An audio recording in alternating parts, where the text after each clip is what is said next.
Kei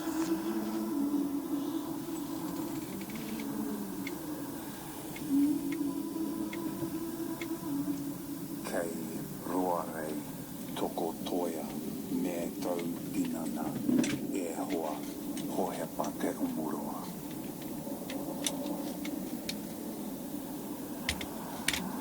Hi, I'm Kristen Harmon. I'm a lecturer at the University of Tasmania and a historian. Quite a few years ago when I first came to Tasmania, I went to a little island just off the east coast here, Maria Island, and in an old colonial cemetery saw a headstone. And this headstone was the memorial of Hohepa Te Omuroa. And what struck me as remarkable is this headstone dated back to the 1840s.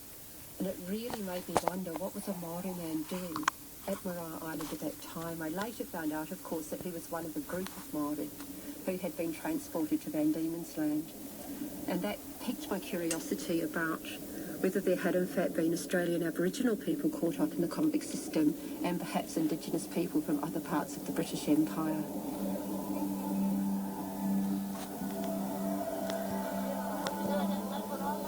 When I looked into it, I was really astounded because page after page of the colonial record revealed more and more Indigenous convicts. To give you some figures, there were about 90 from New South Wales, 34 at least from the Cape Colony, that's now part of South Africa, and at least 6 from New Zealand. And for these particular people, not almost all men, only one woman, they have extensive convict records which tell me things about what they had been transported for, what they actually looked like, where they'd come from, their age, and a whole lot of other information about them. Some newspapers recorded the events leading up to their capture as well as their trials. Some of the official correspondence, and there's also personal letters and diaries, and some stunning portraits of several of the men.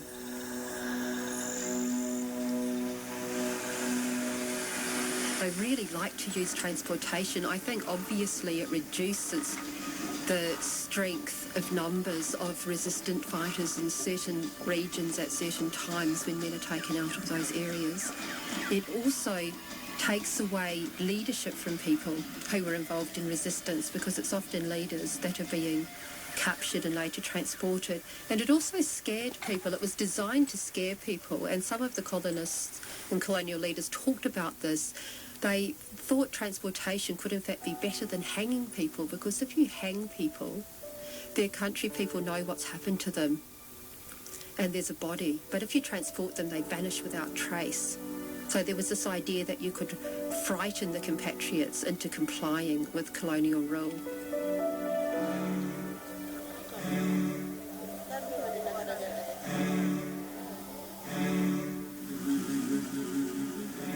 I don't actually think it worked particularly well in terms of necessarily frightening people into giving up resistance. They continued to resist, but it certainly would have impacted on smaller localised groups in terms of their loss of that crucial leadership and those fighting men and the resources that those men would have brought to the groups in which they lived. I'm Dr. Naomi Parry. I'm a research fellow at the Australian Catholic University. In about 2002 or 3, I was working on a Australian Dictionary of Biography entry for a missing persons volume, and I was working on the life of a Sydney woman called Maria Locke, who was unknown, and the editors said to me, well, you're Tasmanian, would you like to have a go at Mosquito? And I didn't know anything about Mosquito. I just knew him. I knew that he was hanged in Hobart in 1825. I didn't know anything else. So I started looking and found a lot more than I had bargained for. In terms of how he is in the colonial record, he's unusually present. We can know quite a lot about his life, certainly from his young adulthood until his death, which I assume occurred sometime around the time he was 40. So I'm tipping he was born about 1780, 1785. And what's remarkable about him is that for a colonial Aborigine, he's recorded as speaking quite a lot into the historical record, both by his actions and by his words, some of which may or may not have been words he actually uttered.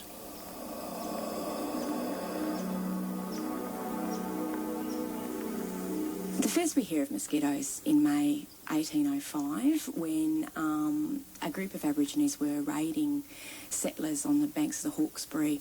The Hawkesbury was some of the best land in Sydney and was sort of off limits to settlers because of the extremely vigorous opposition of Aboriginal people in the area.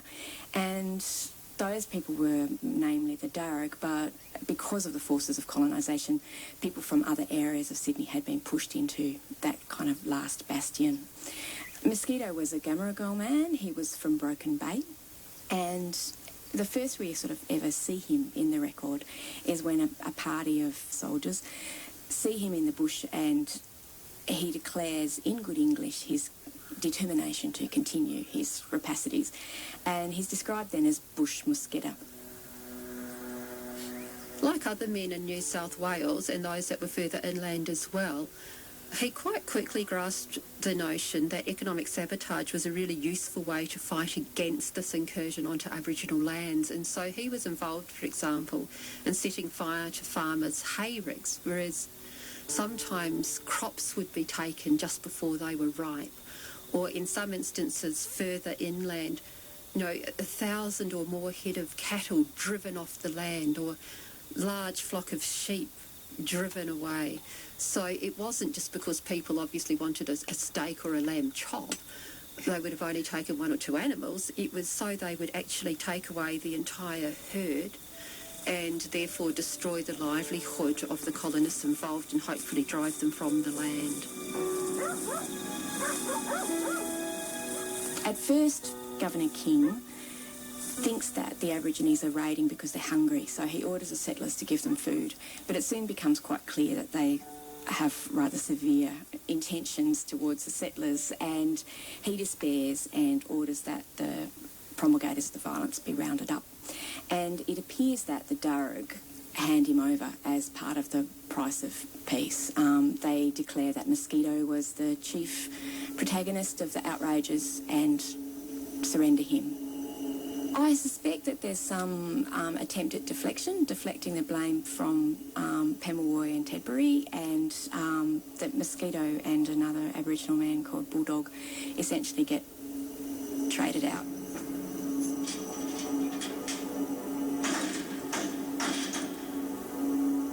King's response at this time was really interesting, and it's very important to point out that Mosquito was never actually convicted, and he wasn't a convict. King felt very upset that the Aborigines had killed 4 settlers, but he was also capable of apprehending that the settlers had killed 6 Aborigines, and he had some sympathy for their fears about losing their land, the loss of their yam beds, those sorts of things that were understood by 1805 to be significant to Aboriginal people.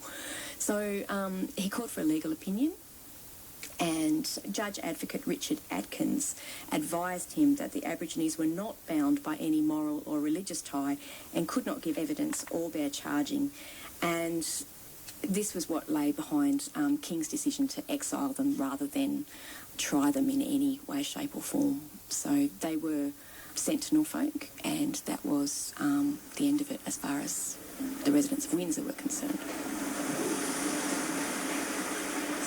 To Acting Commandant John Piper, the 2 natives, Bulldog and Mosquito, who have been given up by other natives in their late outrages, are to be sent to Norfolk Island, where they are to be kept, and if they can be brought to labour, will earn their food.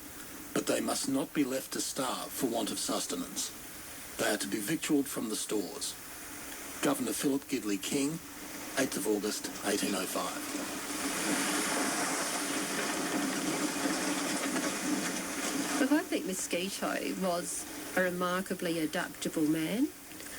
He had a life in which he had to adapt to various challenges and changes throughout, and he did that extremely well.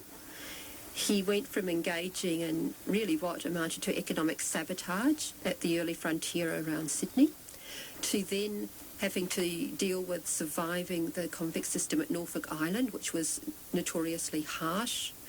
He was given a role as assistant to the convict charcoal burners.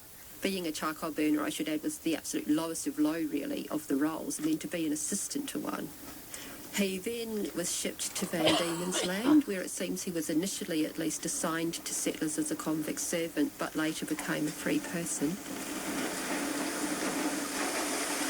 Norfolk became unviable as a settlement. It was too hard and too small to try and sort of make a living. It's shipping there is impossible. So they decided that they would bring everyone off and did so in stages. And at Mosquito, I think we might have been the second last boat out of there, which was the Minstrel 2, and he arrived in Van Diemen's Land in 1813.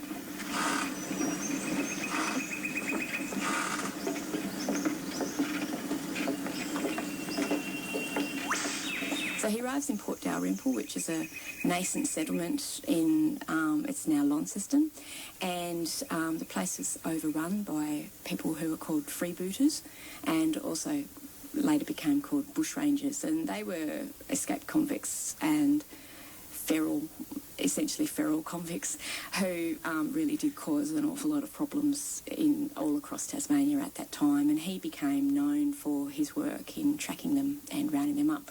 So we have this sort of sense of him, strong sense of him, that he's entirely willing to live by white rules and participate in white society. So I sort of see him at this time as being quite calm and measured and reasonable. And it's at this time that his brother Philip writes to Macquarie in Sydney, or approaches Macquarie in Sydney, and asks if Mosquito can be sent home. And Macquarie does write to the Governor of Tasmania and says, could he please be sent home? But nothing happens.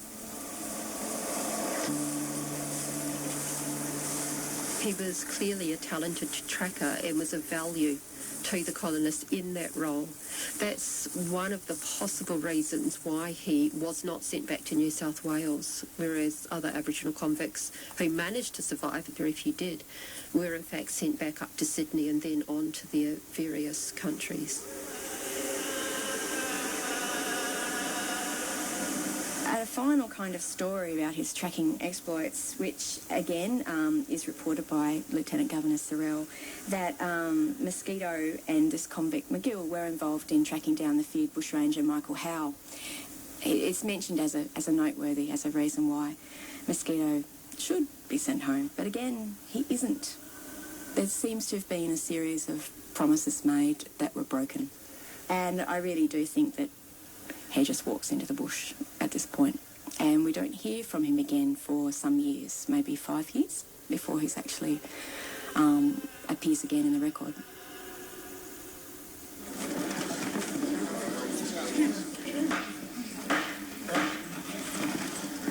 A party of the natives arrived. Their number was about 65. Some of them had spears and sticks. I asked Mosquito where he was going, and he said to Oyster Bay. He then begged for some provision, and I told him to follow me into the hut where he could have some bread and meat. After he'd eaten some, I inquired how many natives were with him. He answered he could not tell. I then asked him if they would kill any of the sheep. He said no. Soon afterwards, he retired for that night. In November 1823, a group of, or two stock keepers, one of whom was a convict stock keeper, they had a new hut, and it was near what's now Swansea, in Grindstone Bay, and they seem to have happened upon a sort of hunting ground for the Oyster Bay mob, and they're joined by another stock keeper who's on his way up the coast but has a sore leg, so stops over at their hut, and their names are John Radford, William Hollyoake, and Mamoa, and Mamoa is a Tahitian. On the following morning, he again came to the hut and brought 2 or 3 women. Some of the blacks were on the opposite side of the creek. He asked for and had some breakfast with me. He lingered with the party about the plains until about 2 or 3 o'clock, and then he went away to hunt. In the evening, he returned and I gave him some supper. This was Friday night. In the hut hung a small fowling piece and a musket, the one by the bed and the other over it. Mosquito handled the musket. They don't seem to be comfortable with each other. The impression that you get from Radford's later account, which he gives to the Supreme Court, is that perhaps Mosquito made a slight nuisance of himself, and certainly some people think that that the stock keepers may have made a nuisance of themselves with the women that were taken to the hut. Early Saturday morning, the blacks were in the sheep yard, sitting around a fire at their breakfast. This was about 5:30. At 6, they came into the hut with the prisoners at the bar. These men, Your Honour, Mosquito and Blackjack. Some of the natives still remain there near the stockyard, might be 150 yards from the hut. I walked out to look at them after Momoa. At this time, Mosquito was on the opposite side of the creek with a number of blacks who were armed, but he had no spear. The weapons he had were a waddy and a stick shaped like the axe of a tomahawk. And nobody's at all clear what happened, but one morning the Aborigines approached the hut and managed to, while the men are outside the hut, they managed to steal their weapons. And Mosquito is not armed, but he walks up and takes their dogs away, despite the fact that Momoa begs him to leave them with the dogs. And the stock keepers look at each other and decide they've really got no choice but to run. So they do. We accordingly did run, when one of the blacks threw a spear, which pierced my side. I at first ran 200 or 300 yards, but Hollyoak couldn't keep up with me. He exclaimed, "Jack, don't leave me." I continued running until I heard him cry, "Oh my God, the black fellows have got me." He was in about 200 yards behind me. I looked back. I saw 5 or 6 spears sticking into him. I recommenced my fight and some of them still pursued me. Eventually I was lucky enough to escape.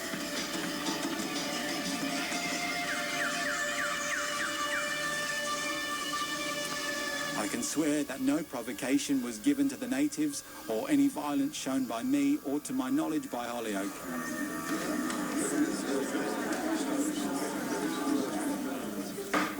He certainly makes it clear that Mosquito didn't instigate the violence. He's there, he's very present, but and he's obviously involved and is obviously in communication with the other people, but he wasn't armed and he didn't throw any spears. But despite this, he's considered to have been a murderer. Executions. This morning, Henry McConnell for bushranging and burglary, James Bryan, Charles Ryder, Mosquito, a Sydney black, and Blackjack, a native of this colony, for murder. On this occasion, for the first time, the scaffold was erected within the jail walls, but in view of the town.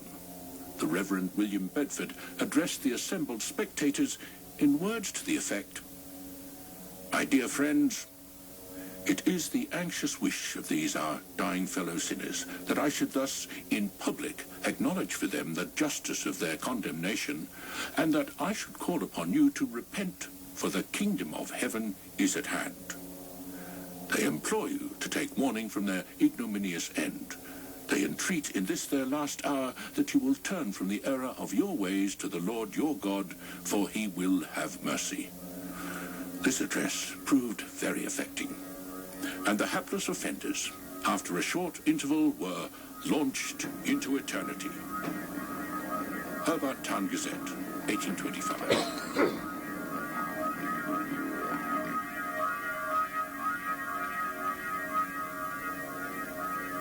I think it definitely served two purposes. It downplayed the scale of resistance, because there could be large conflicts involving even up to several hundred Aboriginal men, but then only a small portion of those may actually be captured, then arrested, and then they're put through court trials in much smaller groups. So it looks as though you've got handfuls of criminals rather than a large armed force of resistors engaged in warfare.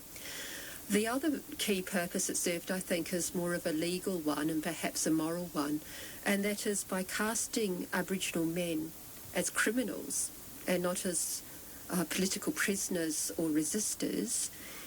It's very much in keeping with the narrative that the British came and simply settled Australia and that the land was reasonably empty, that Aboriginal people weren't numerous, weren't really using the land and weren't objecting to that kind of British incursion into the lands.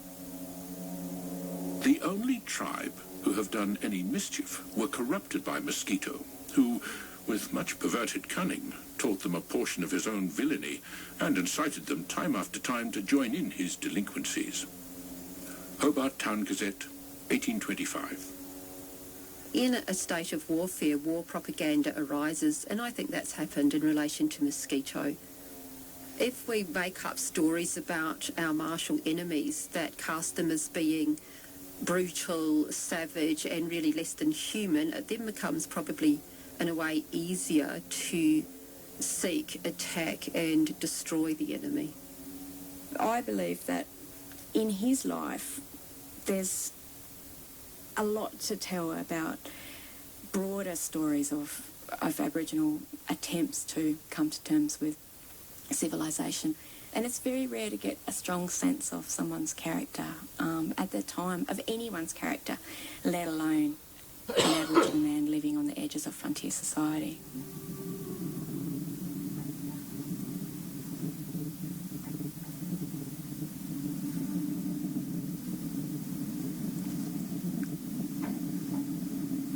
You're listening to Hindsight on RN, and I'm Lorena Allam. Mosquito was one of dozens of Aboriginal people from here and overseas who were transported. At least 34 Khoi men from the Cape Colony in South Africa ended up as convicts in Sydney. The most prominent of these is a remarkable man called David Sturman. He left a very light trace on the colonial record, but historian Kristen Harman has managed to piece his story together.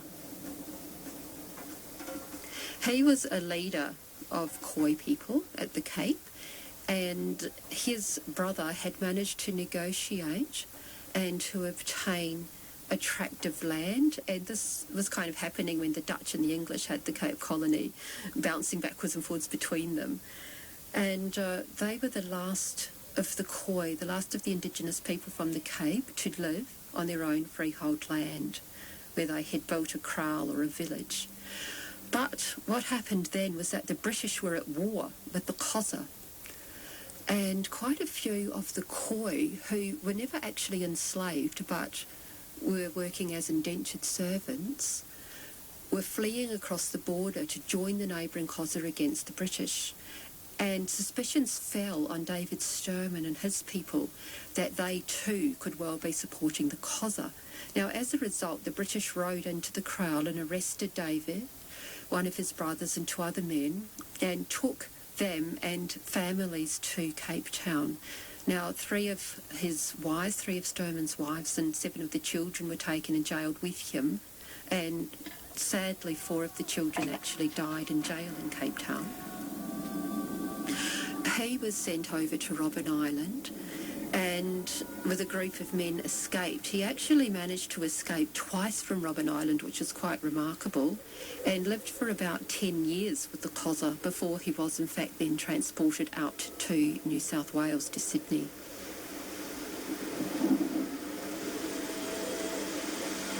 The record's reasonably sparse, but the 1825 muster records for New South Wales show that he was in fact put to work as part of one of the government convict gangs working on constructing public works in Sydney, and he also at one point was certainly living in Hyde Park Barracks. It was actually quite a poignant and tragic story because his family never gave up hope. They fought for his return, and they actually got a lot of support from the New South Wales Attorney General Sax Bannister.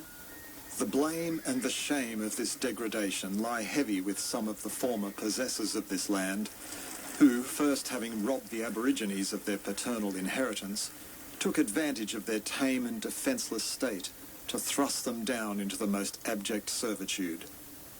The case of the Sturman family, who at length lost the land settled upon them by the last Dutch governor, is a grievous illustration of this remark.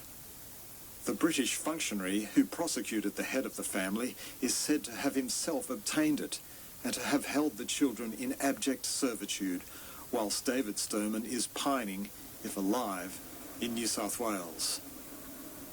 A petition is presented to the present governor by the children, praying that their father may be restored to his home. His Majesty will find this case as much deserving mercy. New South Wales Attorney General Sax Bannister, London, 1830.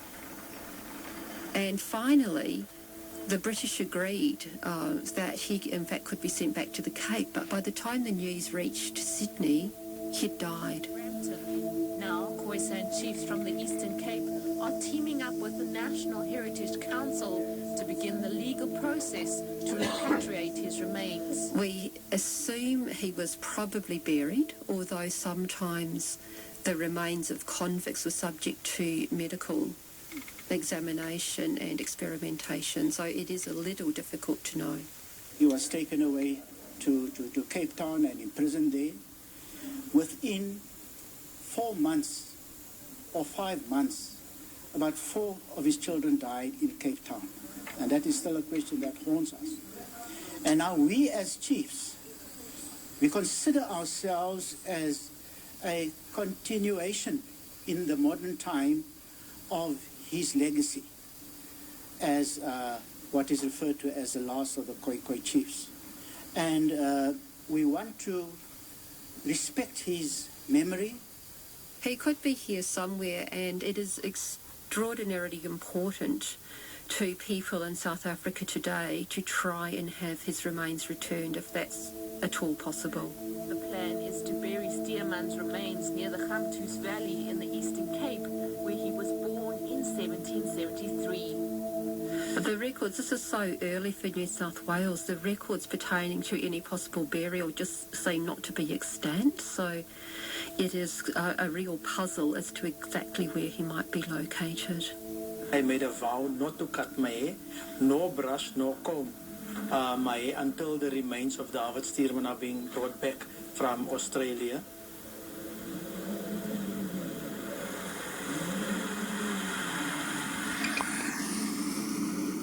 Here endeth part 1.